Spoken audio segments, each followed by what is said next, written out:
kesehatan jantung. Makanan apa saja yang bisa membuat jantung sehat?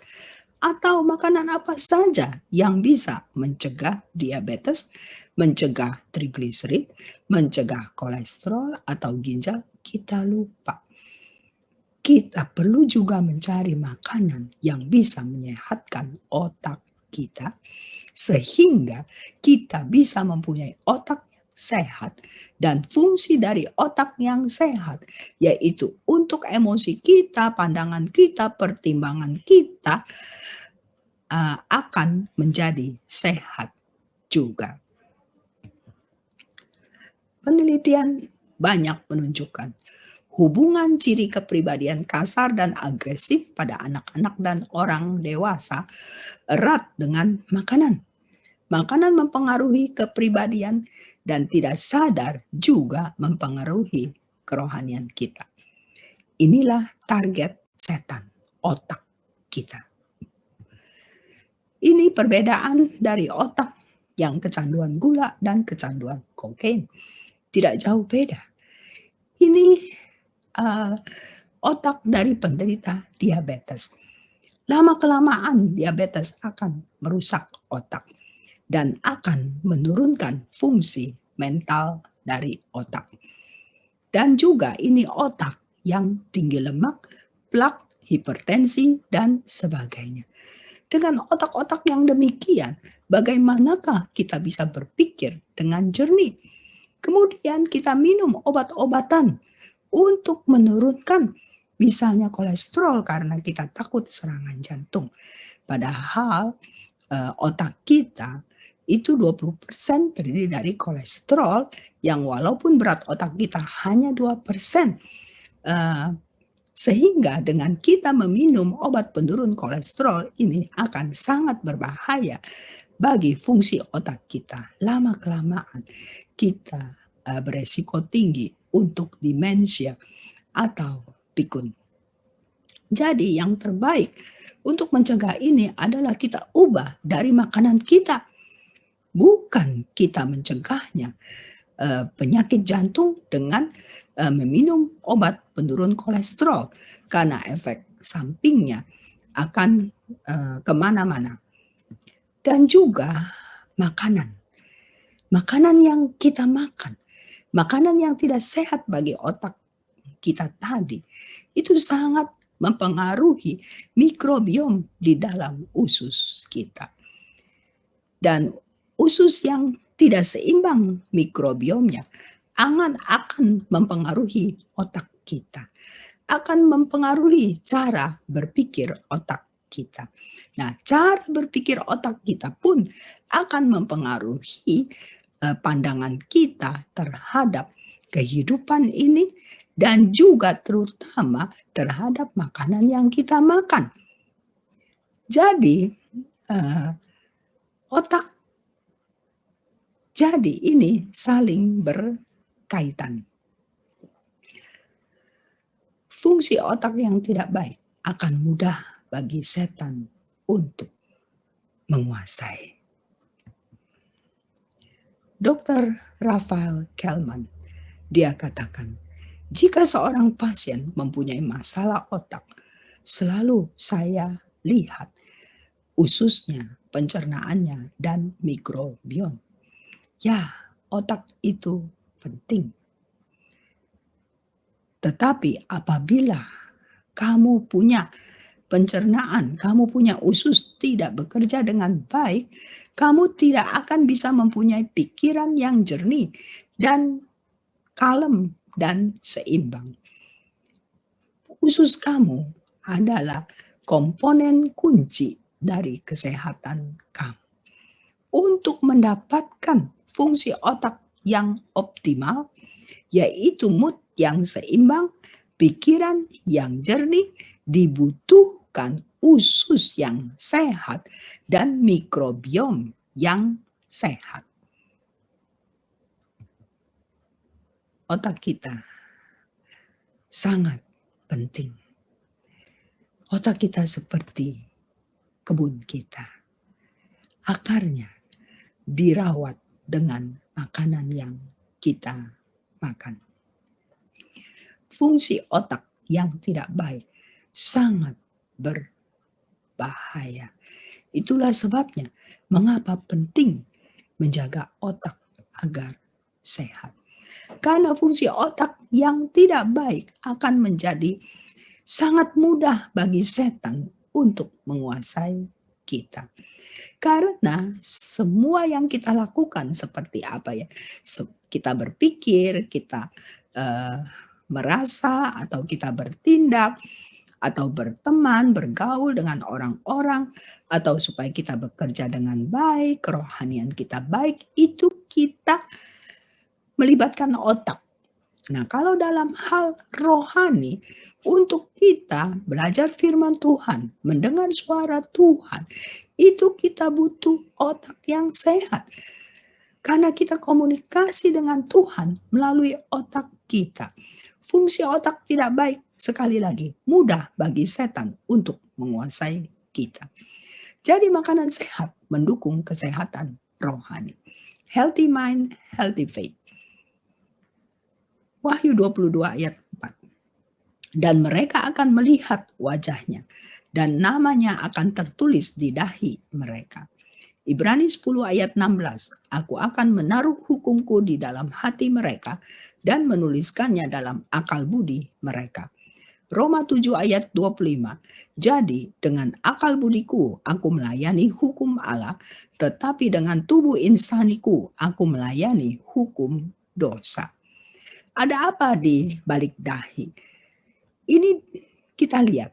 Secara anatomi di balik dahi itu ada frontal lobe, yaitu lobus frontal, bagian dari otak kita atau disebut otak depan. Nah, di dalam otak inilah ada akal budi kita. Kita lihat dari secara sainsnya dikatakan apa itu fungsi frontal lobe atau lobus frontal yang disebut mahkota otak itu. Fungsinya yaitu untuk kemampuan menalar. Ini sangat penting. Membedakan yang baik dan yang jahat.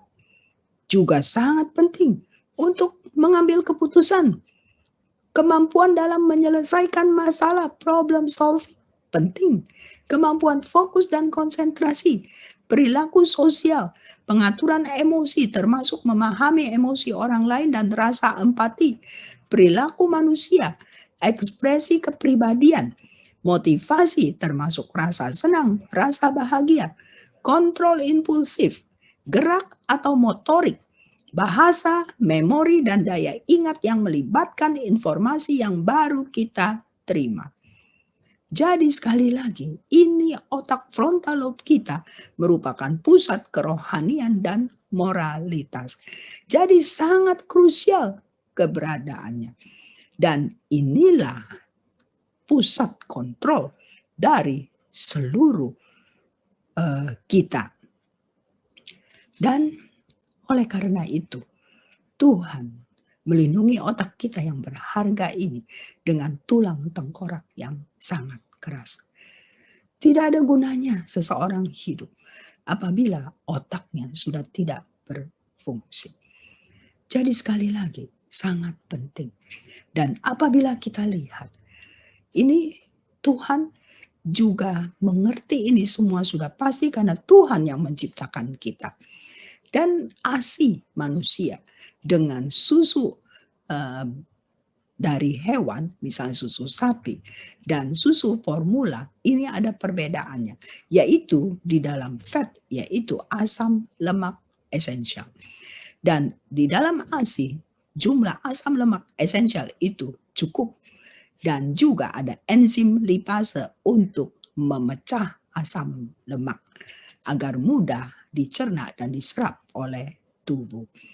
Perlu diketahui 60% dari otak manusia itu adalah lemak. Nah, ini sangat penting untuk bekerja otak kita. Dan bagi seorang bayi yang baru lahir, 2 tahun pertama perkembangan otak itu sangat pesat sekali. Oleh karena itu Tuhan memberikan asam lemak esensial pada ASI agar yang diutamakan bagi seorang anak manusia adalah perkembangan otaknya, bukan tubuhnya cepat besar. Tetapi bagi susu hewan yang diutamakan adalah perkembangan tubuh yang cepat besar, karena hewan biasanya baru lahir, tidak lama kemudian mereka sudah bisa berdiri dan berjalan. Jadi sekali lagi, dari sini kita sudah lihat pentingnya asam lemak esensial dan Tuhan memperhatikan ini. Ini adalah sinapsis, perkembangan sinapsis 2 tahun pertama seorang anak. Sinapsis itu adalah penghubung antar neuron. Jadi dalam 2 tahun pertama, otak seorang anak memiliki sinapsis 2 kali lebih banyak daripada yang dimilikinya di masa dewasa. Jadi 2 tahun pertama itu sangat krusial otak. Itulah sebabnya Tuhan memberikan ASI dengan kecukupan asam lemak esensial yang sangat dibutuhkan otak untuk berpikir. Jadi sekali lagi, makanan sehat membuat otak sehat. Dan tidak mungkin rohani kita bisa sehat jika otak tidak sehat. Karena untuk membedakan kebenaran dari yang salah, diperlukan otak yang sehat untuk berpikir. Setan tahu ini semua. Jadi target setan menguasai otak kita, merusak otak kita supaya dia bisa menguasai pikiran kita. Wahyu 12 ayat 9. Dan naga besar itu si ular tua yang disebut iblis atau setan yang menyesatkan seluruh dunia. Kita sudah tersesat terhadap makanan-makanan modern yang beredar di dunia ini. Kemudian di dalam 2 Korintus 4 ayat 4, yaitu orang-orang yang tidak percaya, yang pikirannya telah dibutakan oleh ilah zaman ini, sehingga mereka tidak melihat cahaya Injil tentang kemuliaan Kristus yang adalah gambar Allah. Kita lihat, pikirannya telah dibutakan. Jadi memang untuk menguasai pikiran, untuk menguasai seseorang, kita butuh menguasai pikirannya. Apabila pikirannya sudah dikuasai, kita mudah mengendalikan dia. Setan menggunakan selera kita untuk mengendalikan kita. Otak kita sehat, rohani kita seharusnya juga sehat. Kita lihat Esau kecanduan makanan. Dia tidak pernah mengendalikan selera. Jadi pada waktu dia pulang berburu, dia lapar, dia mencium bau makanan enak yang dimasak oleh adiknya. Dia langsung ingin dan tidak bisa mengendalikan seleranya. Dia mau saat itu juga sehingga dia rela menukarkan hak kesulungannya yang sangat berharga. Kejadian 25 ayat 32. Sahut Esau, sebentar lagi aku akan mati. Apakah gunanya bagiku hak kesulungan itu? Dan kita lihat setelah itu Esau menyesal. Kejadian 27 ayat 34. Sesudah Esau mendengar perkataan ayahnya itu, meraung-raunglah ia dengan sangat keras dalam kepedihan hatinya, serta berkata kepada ayahnya, berkatilah aku ini juga ya Bapak. Berapa banyak dari kita kecanduan makanan, sehingga kita seperti Esau, meraung-raung, menyesal. Semua sudah terjadi, tidak bisa kembali lagi. Sehingga warisan kerohanian kita hilang. Iman dan selera. Makanan sehat membuat pikiran sehat dan juga membuat iman yang sehat. Your plate determines your faith. Piring Anda menentukan iman Anda. Mungkin saudara bertanya, makan apa? Sudah pasti makanlah makanan yang memberikan nutrisi dan kesehatan bagi otak. Jangan makan makanan yang merusak otak. Sekali lagi, sekali otak kita rusak, Gampang sekali bagi setan untuk mengendalikan kita. Selain makanan, kita perlu tidur cukup agar otak kita sehat.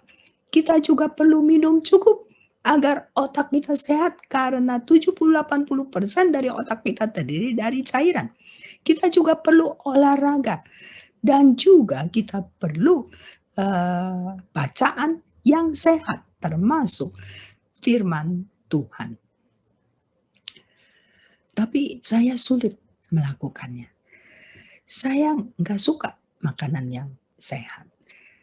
Sekali lagi, saudara-saudara, Tuhan sangat peduli dengan kita.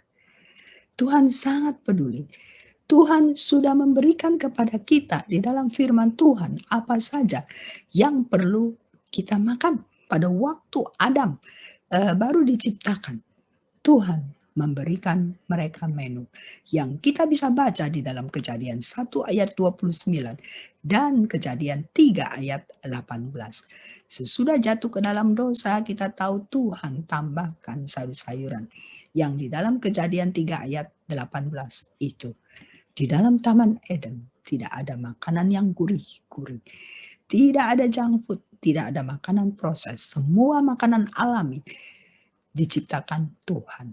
Pada waktu itu tidak ada pabrik gula, tidak ada pabrik MSG, tidak ada pabrik garam, tidak ada pabrik minyak, dan sebagainya. Makanlah makanan yang alami.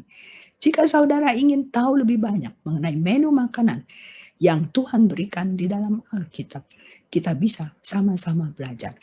Banyak sekali dari buku Kejadian dan juga dari buku Perjanjian Lama dan juga Perjanjian Baru. Saudara bisa hubungi 0878 00 123457. 0878 00 123457. Kita akan sama-sama belajar. Jika saudara sulit makan sehat, ingat 1 Korintus 10 ayat 13. Pencobaan-pencobaan yang kamu alami ialah pencobaan-pencobaan biasa yang tidak melebihi kekuatan manusia. Sebab Allah setia dan karena itu ia tidak akan membiarkan kamu dicobai melampaui kekuatanmu. Pada waktu kamu dicobai, ia akan memberikan kepadamu jalan keluar sehingga kamu dapat menanggungnya. Jadi janji Tuhan pencobaan yang kita alami itu pencobaan biasa. Itu tidak melebihi kekuatan manusia. Percaya kepada Tuhan. Janji Tuhan pada waktu kamu dicobai, ia akan memberikan kepadamu jalan keluar sehingga kamu dapat menanggungnya. Jadi tidak ada alasan kita tidak bisa resist itu pencobaan. Dan juga janji lagi di dalam Filipi 4 ayat 13. Segala perkara dapat kutanggung di dalam Dia yang memberi kekuatan kepadaku. Tuhan akan membantu kita. Diet makanan sehat adalah bagian penting menjadi seorang Kristen. Sehingga bagi kita umat Tuhan, dalam hal selera, jadikanlah Tuhan yang terutama. Pada tahun baru Imlek ini, mari kita refleksi diri kita terhadap pola hidup, pola makan kita selama ini. Apa yang sudah kita lakukan, apa yang belum kita lakukan, apa yang harus kita perbaiki. Kita setiap minggu kita sudah mendengar seminar kesehatan. Banyak pengetahuan yang sudah kita dapat. Marilah kita aplikasikan ke dalam kehidupan kita. Sehingga selain membuat tubuh kita sehat, mental kita sehat, juga rohani kita sehat. Apakah saudara masih kecanduan makanan? Tidak. Biarlah kita semua kecanduan belajar firman Tuhan. Bukan makanan. Sebagai penutup, Mazmur 73 ayat 25. Siapa gerangan ada padaku di sorga selain Engkau?